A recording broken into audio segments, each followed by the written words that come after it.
This is the Horse Radio Network.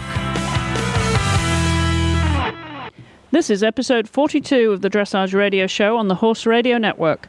We would like to thank our sponsors, Kentucky Performance Products. They can be found at kppusa.com.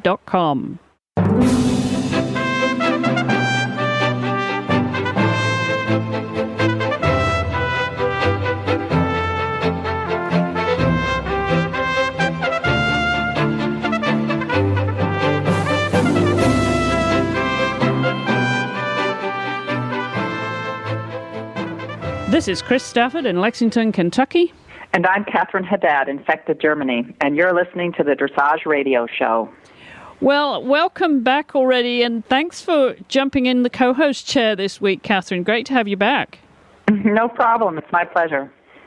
Well, I know we only just talked last week, but it evoked several ideas, and we want to include some of those on the show this week, including a conversation with our guest, Wayne Channon, the British rider, of course, based in England. And he, of course, has taken over the General Secretary chair in the brand new position, right, at the Dressage Riders Club. That's correct. It's one of the positions that we voted in at the last meeting, which was held in Neumünster a couple of weeks ago. And Wayne was voted in as our Secretary General and Kira Kirkland as our Vice President. And they are in addition to the President, who is Margit Otto-Crepon. Well, wonderful. Well, we look forward to catching up with Wayne a little bit later on the show. But what have you been doing? Have you been competing since we spoke last week, Catherine?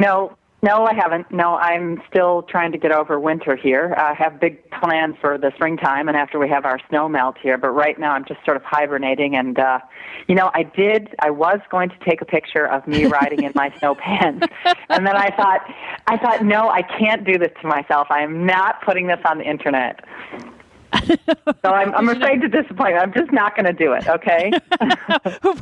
Because once it's out there, that's it. Exactly. It will come back to haunt me years from now, I'm sure of it. It definitely will. So I'm going to sketch this caricature of you with your snow pants, your Ugg boots, and my ski helmet. Don't forget my ski helmet. Your ski helmet. Goggles? Will there be goggles? I'm sorry, I couldn't hear that. So will there be goggles as well as the ski helmet? It's pretty dark in my arena because the snow has covered all of the skylights, so it's probably better that I don't put goggles on. You have a lot of snow then, don't you? Yes, we do. Yeah, well. We do. Well, so that makes it hard for you. Is your riding mainly arena-based, or do you go out hacking, as we say? It's impossible to hack at the moment. We have a beautiful forest that we can ride in every day if we want to, but not when there's snow on the ground because, of course, it turns to ice the minute it hits the ground. So it would be, and we don't have any horses with, with cleats on or what do you call them, studs or anything like that. So it would be very dangerous to go outside at this point in time. Right. Well, we're stuck in the arena. I'm sorry to hear that for you. You you have my sympathy, Catherine, but I have to tell you that we finally, after a really harsh winter here in Kentucky, we've got sunshine, clear skies, and 40s, 50s, even 60s today. There's a beautiful weekend. I think we've finally turned the corner, and there's just a little bit of snow hanging in the shadows, but not much left now. Well, I'm jealous. So, yeah. Sorry about that, but we're still looking for that break over here. All right. Well, we deserve this. I think everybody's glad, and nice to see the foals out now and able to go out in the sunshine, get some sun on their backs. So yeah, very pretty time here in Kentucky. Just to put this in perspective, Vector in Germany, for our listeners around the world here, Catherine, where's the next nearest large town that they might recognize? Bremen. Bremen is about 45 minutes north of me. Okay. And Hamburg is an hour and a half north, and Frankfurt is about 3 hours south, and Amsterdam is about 3 hours to the west. Okay, great. Well, I'm sure the spring will come to you very shortly, and we'll compare notes as the weeks unfold. Yes, we will. And you get rid of your ski wear and back into your riding gear. Yeah. Well, we have a few items of news, Catherine, before we get to our guest this week, and we must begin with mentioning the tragedy that occurred at Palm Beach, Florida, last weekend to our fellow rider Courtney King Dye, who suffered a fall at home from a young horse. She was stalling on the flat, a very simple movement. The horse lost his balance, as we understand it, and she fell and hit her head and sustained a fractured skull and some bleeding in the brain, and also a pulmonary contusion. And as the latest information that I'm getting from Florida, Catherine, is that Courtney is still in a coma, and everyone, of course, in the dressage community and beyond is praying for her recovery, a speedy and full recovery from what was a very tragic accident and a very simple situation, Catherine. It just reminds us all of our vulnerability when we're riding. It doesn't mean this doesn't just happen in eventing and jumping. It can happen in dressage too. That's right, and I think, it can happen. It can happen any time in life. It can happen getting in and out of the bathtub as well. I do have always recognized that riding is a dangerous sport, and we do take a lot of precautions in my stable. I have to say, we try to keep it as safe as we possibly can. But even if you take all the precautions in the world, you can't always protect yourself. And, sometimes I'm not against wearing helmets, don't get me wrong. I think everybody should. But sometimes even a helmet won't protect you enough. So I don't know. I think sometimes it pays to reflect on the fact that accidents are a part of life, and they're a natural part of life, and they do occur. And you can include me in that group of people who's been thinking about Courtney and praying for her recovery. And I know that at a time like this, everyone gets a little impatient and would like to get some different news, but I have the feeling she has a lot of healing to do, and this could take some time. So I think it's a time for breathing and patience and waiting to see. Absolutely. Well, we will bring you updates as and when we receive them here at the Dressage Radio Show. And in the meantime, we want to send from all of us here at the Horse Radio Network our very best wishes for the fullest recovery to Courtney and all to her family too. It's a very tough time for the family and all the close connections there, and of course the many fans around the world. So our sympathies and thoughts are going out to all of you there down in Florida associated with Courtney in any way, and we know that it's a tough time, but our thoughts are with you. But on a lighter note, Catherine, down there it was Palm Beach. It was a World Cup qualifier down in the sunshine in Wellington this past weekend. And we had a winner in Tina Conyot. She won with Collecto on a 69.96. And in second place, Elizabeth Austin with Olivia. And the Canadian Belinda Trussell with Anton was third with 68.64. So we have a World Cup winner. It was a full weekend of competition. Obviously, a very busy time down in Wellington. And more riders go down there. I think even the Canadians are making it home as well, aren't they, Catherine? Yes, they are. They are. But those results that you just read off, those are for the Grand Prix for the special. That had nothing to do with World Cup. That was not a World Cup qualifier. That was for the special. Particular test. That was for the special. And I have to say, I'm tickled pink at the results that Tina is getting. She is just cooking with that horse.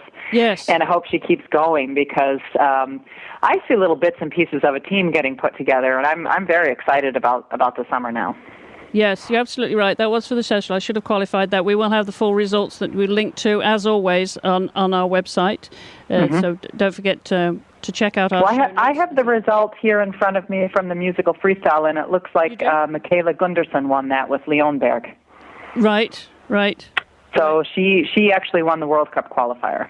She won the World Cup qualifier, yes. Then there was a full weekend of competitions, with CDI and national competitions there. I think hundreds and hundreds of competitors. It becomes a festival in itself, doesn't it? Yes, it absolutely does, yes. All right, well, thanks for that clarification, Catherine. On another note from England, we hear that Carl Hester's partner, Liebling II, has been sold to Canada. You know, that was a horse that he's done so very well on. He actually scored a personal best at the Olympic World Cup qualifier in December with 78.45. That two-time European dressage horse belonging to Donald McTaggart and been ridden by Carl Hester has now been sold to the Canadian team rider Cheryl Meisner. There's a 13-year-old Holsteiner gelding by Laurentin out of Bernstadt. He was part of that British silver medal team effort in Windsor last year at the European Championships with Carl, and they scored a 72.09 there in the Grand Prix. So he'll be losing the ride on that, but he also has another ride in the form of Sasha Stewart's Utopia. That's his World Equestrian Games prospect now, and that horse has been making his debut in the Spanish Sunshine Tour down there in Spain. So, at least he has another horse to ride, and you know what that's like, Catherine. You lose one, you always want, another one waiting in the wings, especially with the prospects of a World Championship coming up. And getting on the team. Absolutely. And I don't know the inner workings of what took place here with the sales and the purchases and that sort of thing, but I can say, knowing Carl from the sidelines, and I was also at the London World Cup qualifier where he did so well, Liebling, too, is a fabulous horse. I think, however, that Utopia might have a bit more future, and I think that's probably why Liebling went to a new owner. I'm not sure of that. I do know that Robert Dover has been very busy putting together a team for Canada. He is really throwing his heart into coaching that country, and I'm sure that he was a little bit behind this deal, and I say kudos to him, because he is really trying to put good horses under good riders for Canada, and I think that's a fabulous thing.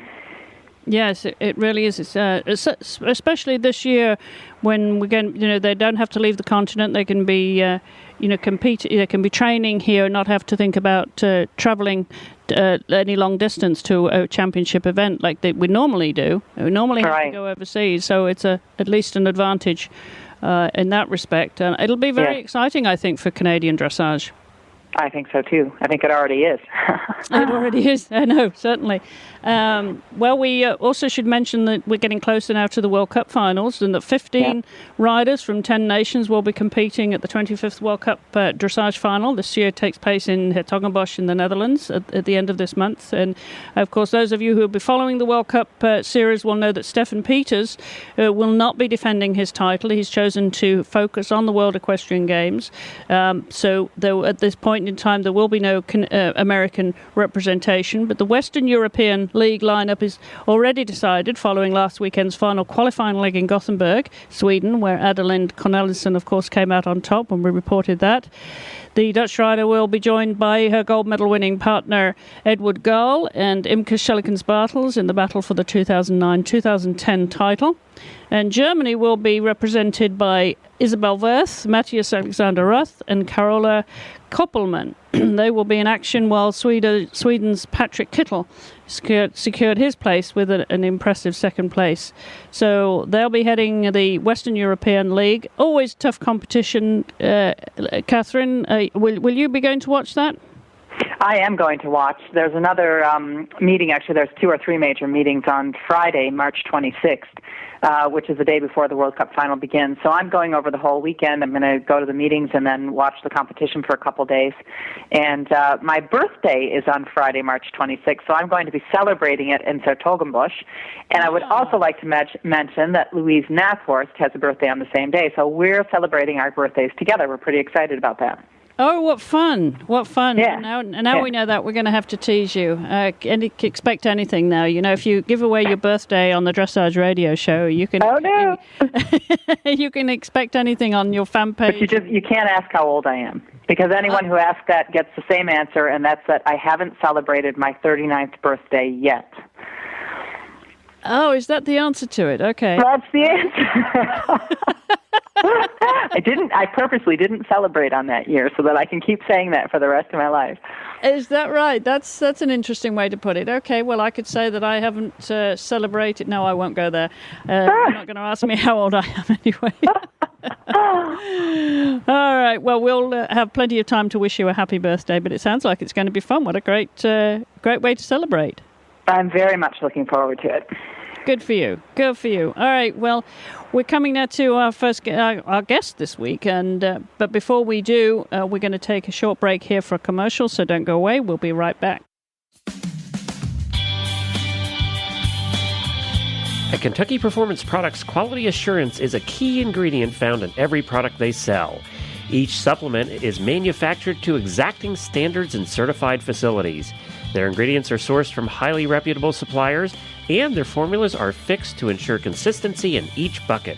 So what does the promise of quality assurance mean to you and your horse? It means you can trust that when you purchase a supplement from Kentucky Performance Products, you will see the results that you expect and the quality that you can count on. They guarantee it.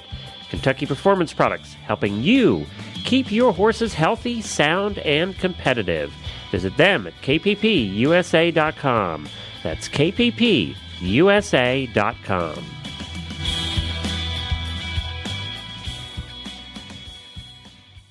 Well, Catherine, our guest this week, Wayne Channon, I think is a great addition to the Dressage Radio Show's roster. It's something we have not had on the show before, so it's a great idea to invite him on. And he, of course, as I mentioned earlier, is your first Secretary General of the International Dressage Riders Club, and also has very strong opinions on some of the current issues surrounding the sport. So let's hear what Wayne has to say.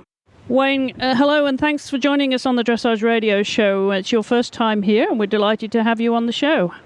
I'm delighted to be here. Thank you very much for inviting me. Well, you're wearing some new hats now, and I know we want to talk about a few things here this week, but not least of all that you're the first Secretary General of the International Dressage Riders Club, and something that Catherine and I talked about last week as a result of your recent meeting. What's on your agenda with this new role, Wayne? Well, this is a new role, and just before I get into that, I think it's important to say that the IDRC now represents or has as members about 200 of the top riders in the world. We have to get a lot more riders in there, but the fact we have now got a Secretary General is to say we are now of a size where our voice counts. And remember now that the Dressage Committee is now composed of each of the stakeholders. So we, the dressage riders, which is the largest stakeholder, should have the biggest voice. And I think now that we have a president, a vice president, and a secretary general all focus on the same things, it shows that the organization is growing up. So for me, I've been involved with the IDRC in detail for about 2 years, but I've been a member for many years before that. And the reason I joined it was because I heard an impassioned plea from Marguerite Auto-Crepin, who's the president, and she voiced really quite earnestly her vision of dressage and how it could change. And I thought, I really do buy into this. Because, as riders, we are sometimes forgotten about. We're just the act, the show. And it's not true. We are dressage. In my opinion, without us, there is no show. We train the horses, we ride the horses, we compete the horses, we produce everything. And to me, being very selfish, the world in dressage revolves around us and then around our owners. Because our owners support us, they help us do what we want to do, they take as much pleasure from this as we do, and almost they're even more selfless. So I feel we have to have strong representation. And what I see the Secretary General role is doing, just to put it in context, the Secretary General in American terms is the Chief Executive Officer. In English terms, it's the Managing Director. So you deal with the day-to-day management of an organization. And I have my personal agenda is to, one, increase the membership of the IDRC to represent the vast majority of riders. It is to continue to support the work that's been done on the welfare of the horse. And then it's to look at our system of judging, which I think is the big thing that we need to reform even further than we have to take us to what is an objective, a completely objective, or as objective a sport as we can be. And finally, we have to increase the popularity of dressage, especially after what's happened over the last 3 months, where dressage has taken a bit of a hard knock from some activists who are against the way we've been riding our horses. So those are my 4 issues. Yeah, there's certainly, there is an awful lot, as you say, in the limelight now. But just going back to your membership issue, Wayne, is the majority currently of membership, is that European-based?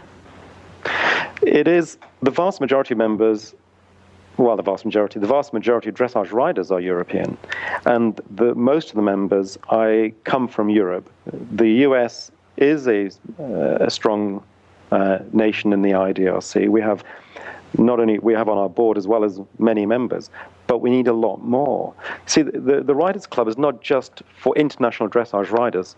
We also, with open arms, welcome owners, supporters of dressage, grooms, national riders. The people who would like to be an international dressage rider, they're just as welcome as the actual dressage riders we have today. Young riders, pony riders. We are really quite Catholic in how we view the world.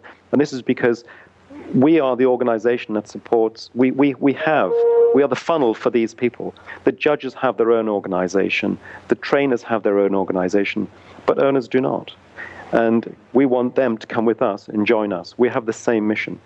In fact, when you look at the Riders Club, the only thing an owner can't do inside the Riders Club that the international riders themselves can do is change our statutes. Everything else, they get an equal vote.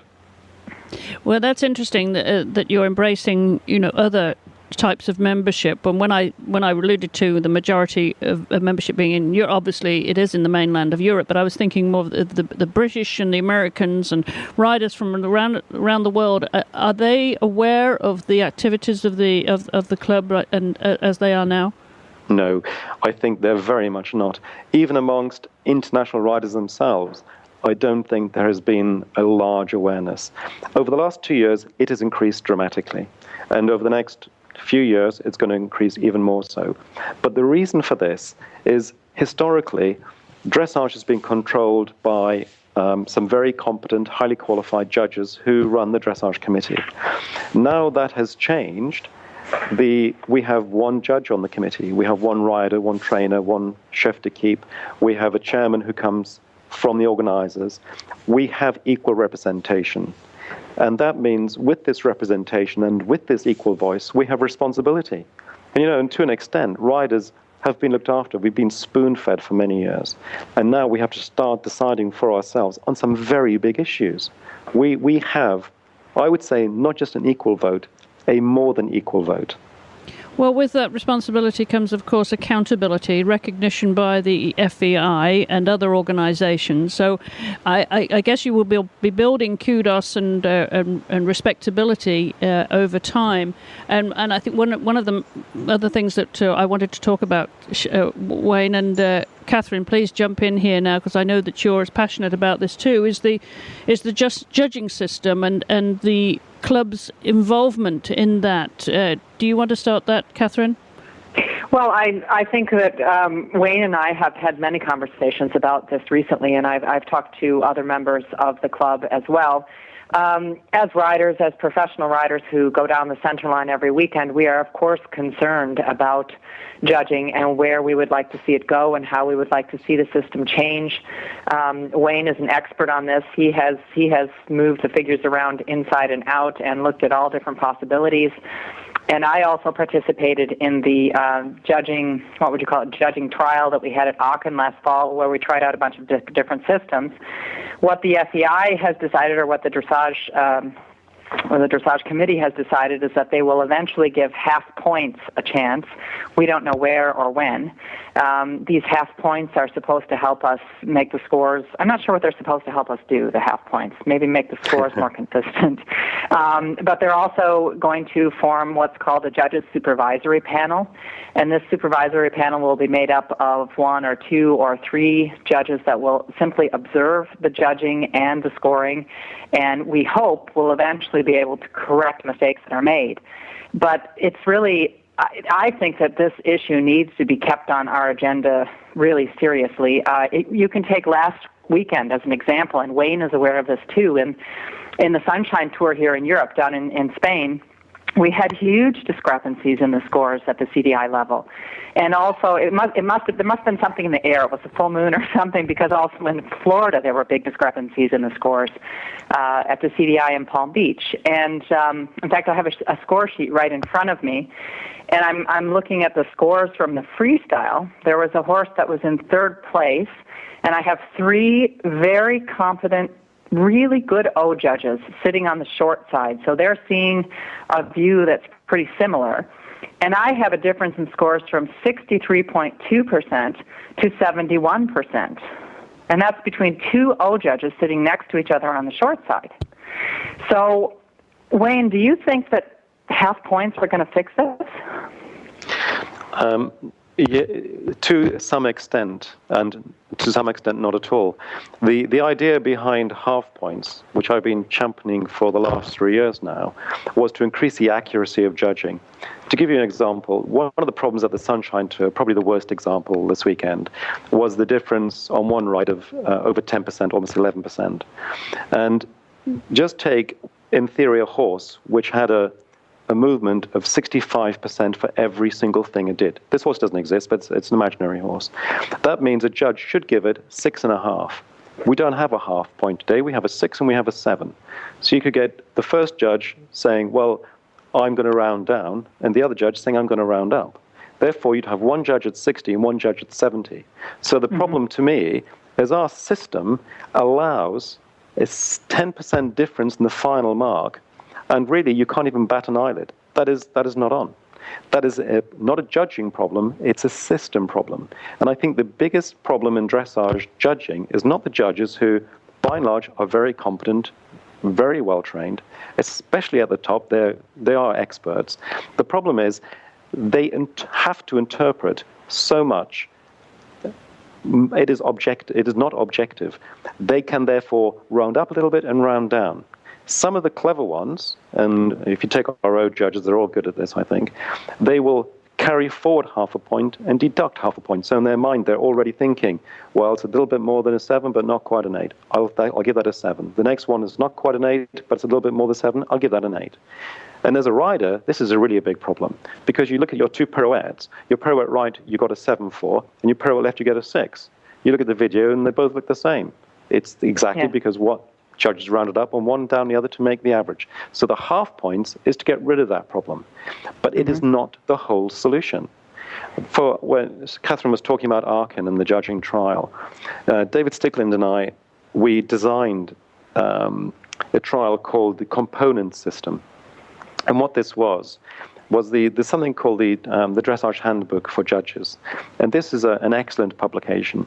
It goes through every single movement and details the movements down to almost the last degree. So we'll say, this is how far you must extend. This is how much power you must have. But the problem with that book is it doesn't actually go the 100%. So, for instance, on an extended trot, you don't know how much overtrack there should be. Just as should have maximum overtrack. And that is interpretive. So I think to go to the next level, we've got to take a note out of how the gymnasts do this, which is probably the most similar system and better than ours, and say we need a code of points. And I think a code of points will be very difficult to do for us, but certainly if we try this, we will go further than where we are today. And I'm trying to get a code of points on the agenda. It's not met with, I would say, by the top judges. It's not been welcomed with open arms, but it's not being completely dismissed either. Well, it is a daunting task. We do have to give that to them. I mean, when you talk about actually defining the technicalities of dressage and assigning a point system to it, that is a daunting task. But I agree with you that it would probably be very helpful if we got that done. Yeah, I think so. I know it's daunting, but this from history until today, this would be a job that we should leave to the judges to do. But my view is now, this is not just a judge's sport. It's a rider's sport, it's a trainer's sport, it's judges and owners. We should put our experts, lock a few of them in a room for a while, and see what they come out with. We should have 1 or 2 riders, trainers, and judges. They sit down, they work out how we want to do it, and we can argue between us. Yeah. You need the judging input because you need to know what they can do. They know what they can do, we don't. We know what we train. When I'm looking at a Piaffe, I've trained 4 horses in Piaffe today, and I'm working on tiny little things each time. I don't just work on a 6 or a 7. I'm working on fractions of a hair's breadth of one thing and a little bit in the other. So contact is important, how they swing, whether they're regular. All these things matter. And our judging system gives you 1 mark for all of that. To me, that's ridiculous. Mm-hmm. Interesting. Catherine, do you see any other solutions to this, or do you feel that the Dressage Club, the Riders Club, will be influential in making those kind of changes? Do you think do you need to increase your numbers first to have that power of influence, or do you think it's something that... Yeah, I don't think we need to do that first. I think our influence is increasing because our numbers are increasing and we're becoming much more outspoken. As Wayne said, I mean, this is a professional sport. It's also a commercial sport. We put an awful lot of money into what we do, into buying horses, into training horses, into going to horse shows. And when I ride down that center line every weekend, I do it as a professional. And I'm not being judged by a professional corps of judges. It doesn't mean that they don't act professionally. Many of them do. Many of them are very, very well educated. I agree with Wayne that we have some really top technical experts. But I feel that we should form a corps of professional judges who are educated by a system which would have to be overseen by a group like the FEI, and that these judges are paid a salary. I would love it if in 10 years' time little kids in kindergarten can say, oh, I want to grow up to be a dressage judge, because it's a real profession. And I think that when you make a real profession out of the judging system, the people who judge, then it's easier to create a system, it's easier to discuss a system, and it's easier to put a new system in place, especially if people are being paid to do it. In the moment, we have a fantastic corps of volunteer people who don't get paid a lot on the weekend to do what they do, and they can't live from their judging. But if they were living from their judging, they would probably be held accountable for it, and the system would have to click into place and be held. The system would have to be held up. Held up's not the right word. What's the right word, Wayne? Maintained. Maintained, thank you.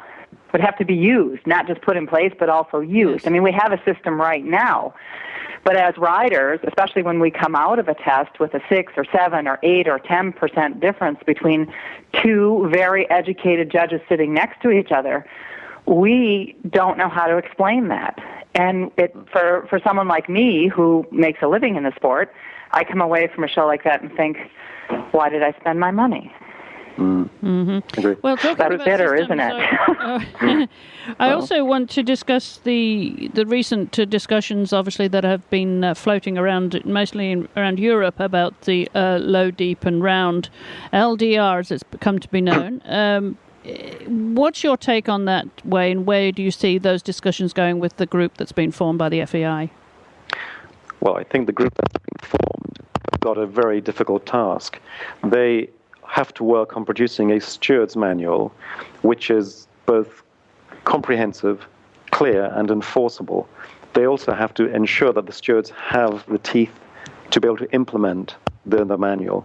Now, this has all come about because of some very bad publicity last year, which I guess was, to my mind, not at all proven. The case was brought up that one of our riders, rode his horse for much too long, but he, on the video is only 9.5 minutes. It turns out that most people were objecting to really the fact he was in the roll cure position. Now, roll cure was defined then as just being very overbent. And I have never practiced roll cure. So I'm one of those riders that can absolutely sit on the outside and say, well, I'm going to be objective about this. I have nothing to defend here. Now, they I think very intelligently, when they looked at this, they looked at the problem and they said, what is the real problem? And the real problem is not overbending, because most of the top scientists are saying, actually, that's good for your horse. The real problem is rough riding. And there are some people who do ride roughly. I mean, humans are humans, and they get too excited, too possessive. This has to stop. But overbending, personally, I do not see the problem with overbending. It's stretching, and it's stretching in a controlled way with a gymnast. It's not stretching a horse that's not used to this. That would be having to use force. The whole idea, and what these people are doing in the low LDR working group, is defining what the picture should look like. What is harmony? What is a good horse? What is not a good horse? What is a horse which is at rest with what he's doing, at ease with his environment? And in dressage, we are, I think, the top of the top when it comes to this. Our horses are treated like our best friends. Not many of us have more than one Grand Prix horse, so we look after this with cotton gloves. The problem to me is there are a few people, and I'm sorry to say this bluntly, but they're very amateurish. They look at the aesthetics without looking at the science behind it. Mm. And an argument without science, I mean, my background is scientific. My business life revolves around science. I believe we have to have objective data to make a sensible decision. And we implement this. What we implement has got to be based on what is good for the horse. And this is what the LDR working group is going to do. And the people on it are experts. I mean, it's Wolfram Wittig, it's Richard Davison from Dressage. These two people know the sport backwards. They are both expert trainers and riders. They both compete. They're both trainers. So we're in good hands there. Well, there's no doubt that it's something that needs to be addressed. And as you mentioned at the beginning of this, Wayne, that there's been negativity surrounding the sport. We need to put these things front and centre and be seen to be taking action that is for the betterment of the sport in general. Do you have anything to add to that on the LDR subject, Catherine? Well, I've said it many times in my blog, and I've just said it again recently. I think that dressage competitors should be allowed to train their horses in whichever system they choose, as long as they're doing it sensitively. I am against aggression in training, and I know, the other point I do have to bring up, because I'm a competitor and I'm a tough competitor, and when I go out there, I go to win, and I know a lot of people at the top do the same thing. You do also have to remember that this is not a tea party; it's a sport. Okay, so people are going to get out there, they're going to get ambitious, they're going to get tough, they're going to want to win, and yeah, sometimes people will get carried away on the warm-up, and that's what our stewards need to keep an eye on. And I'm hoping that this LDR group that's been formed, this task force working group, is going to give the stewards some good idea of what should not be seen on the warm-up, and where they should step in and say to a rider, hey, cool it down, this is too much, or you've done this for too long, or you're asking too much, or it's too much pressure. It would be nice if our stewards were trained to a point where they could just simply step up and in a quiet way say, this needs to be changed now. And I'm hoping that this group will find a way to do that, but it is another daunting task. Well, certainly there's several issues, as I said, are facing the sport right now, a very interesting period for the sport of dressage as it grows its fan base at the same time, and therefore we do need to make sure we have our house in order, so to speak. Wayne, I'm delighted that you were able to join us today. I hope you'll come back another time and talk more dressage with us here. Of course, it would be a pleasure, and I've enjoyed it very much. Thank you so much. Well, a very interesting conversation there with Wayne. Catherine, a lot of hot topics right now going on in the sport, as we discussed. Yes, absolutely. And I just have to reiterate that it's an exciting time in the sport, and it's an exciting time for the riders who, as Wayne mentioned, we're finally getting together and kind of seizing the day for our sport. We've never really been involved enough, and without the riders who compete, you don't have a sport anymore. So we do need to get involved, and we need to speak up, and we need to see if we can help ourselves. Yeah, absolutely. Well, also you want to extend the membership to, and that was interesting to know that the membership of the Dressage Riders Club is not just for international level riders, it is for national riders and owners and grooms and other people involved in the sport. I think that's very good news to know that it extends its membership beyond the riders, international riders. Yeah, absolutely. Well, terrific. Well, that was really great to have Wayne on, and I'm sure he'll be back here on the show in the future, not least of all as he prepares for the major competitions this year. And no doubt he has his sights set on a slot on the team, Catherine. Let's hope. Yeah, I think everybody's got their sights set on that this year, so we'll see what happens. Absolutely. All right. Well, we're coming to a couple more items on the show here, and including Catherine's tip of the week. But before we get to that, we're going to take a break for another commercial. So don't go away. We'll be back in just a second.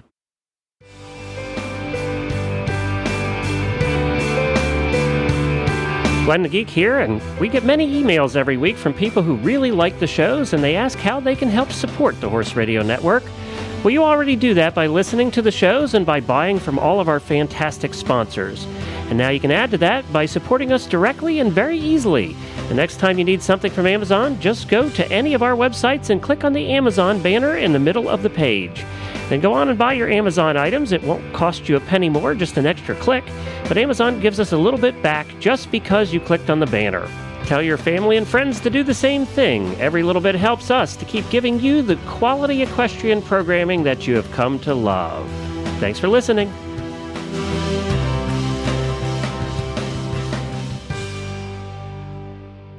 Well, Catherine, we started a series here a few weeks ago where, I invited our listeners to write in with suggestions for great partnerships. You know, there have been so many great partnerships in the sport, and many of them are in recent memory, and some for those of us who are a little bit older, go back a little bit further. But we're not talking about our ages, right? No. No, we're not. And the extent of our memory. Let's not talk about that either. No. I was making that point because I think my memory is probably a little bit longer than yours, only because of the years, not because of short or long-term memory. Okay.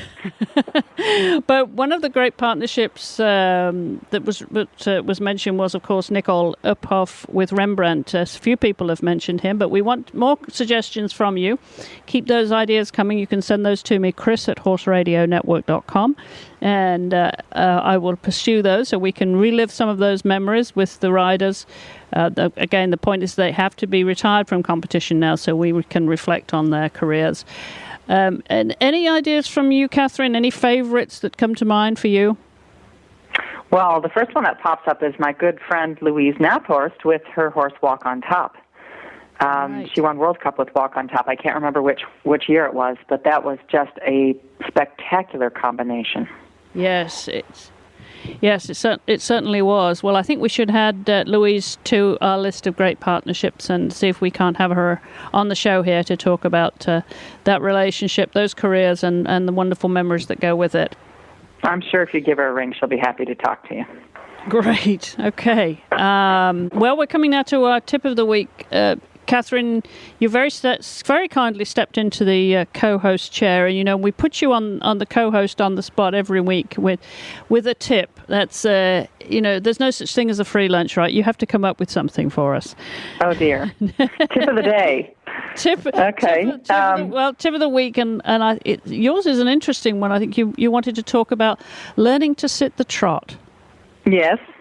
Well, when people come to me and they want to learn my way of riding, I'm always skeptical, and I always tell them that they're going to have to learn to sit before they learn to use their reins.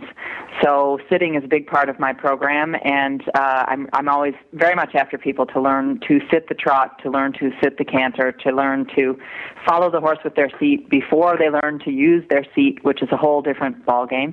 And I try to teach people to ride skeletally as opposed to muscularly. Okay, that's interesting. Explain a little bit how you achieve that. Well, I think the best way is to do it in your mind's eye when you're sitting on a horse. And most people that train with me learn to sit first on the lunge line before they learn to sit with the reins in their hands. And if they're on the lunge line, wearing a helmet, of course, with their stirrups crossed, and that means they don't have any stirrups, but they're holding the stirrup leathers, so they've got a little handle there in front of the pommel, and they're kind of pulling their seat into the saddle.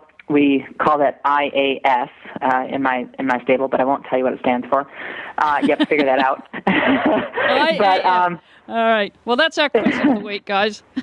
Yeah, exactly. And then I tell people, position your skeleton correctly on the horse, or comfortably on the horse. That's probably a key word. Position your skeleton comfortably on the horse.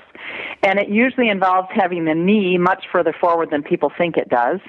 Once you get your knee well in front of your hip joint, you can then simply bend it to bring your heel back under your seat bone. And I'm always telling people to drop their toes, just to let the toe hang naturally out of the ankle so that you're not gripping or tensing any muscles in your legs. I call this riding skeletally because you simply position your bones and then allow your joints, in particular your pelvic and hip joints, to absorb and follow the motion of the horse. This is one way to learn to sit the trot. Well, this takes me back to, and my memory, of course, goes back so much further than yours, Catherine, to those early days when I learned to ride and developing an independent seat. And I've talked about this on the Dressage radio show and the eventing radio show, and it is something that is fundamental to all riders, and there's a lot of adult amateurs that come into the sport that don't have the benefit of that early training and learning an independent seat. And as you will appreciate, Catherine, growing up in England, we rode ponies bareback. We didn't even have a saddle. I thought you were very generous. You gave them the saddle. They crossed the stirrups, but at least they had a saddle. I grew up on a pony riding bareback as well. Right. So it does, for those people that don't have the benefit of doing that, of doing gymkhana and pony club and learning an independent seat, it's something that has to be taught. It's not something that comes naturally to them, and they learn that natural balance. There's so many people that only ever ride in an arena, right? That's true. And if you have an adult amateur who's just learning to ride, there's usually two factors that will either really help them or hurt them. One is suppleness. The more supple a person is, generally speaking, the more relaxed and elastic they can sit on a horse, which is very good. And then fear. If you have someone who's a little bit afraid that they might fall, it's going to make their muscles tense, and they're going to ride muscularly and not skeletally. Yes. So those two factors are usually the suppleness thing is a physical factor, and the fear thing is a psychological factor. And I think every good trainer has to learn to work with both. That's very true. Well, now you've piqued my interest. Now, where did you grow up riding ponies? In Michigan. Oh, did you? Okay. So yeah, did you go through pony club and all that kind of stuff? No, we didn't have pony club.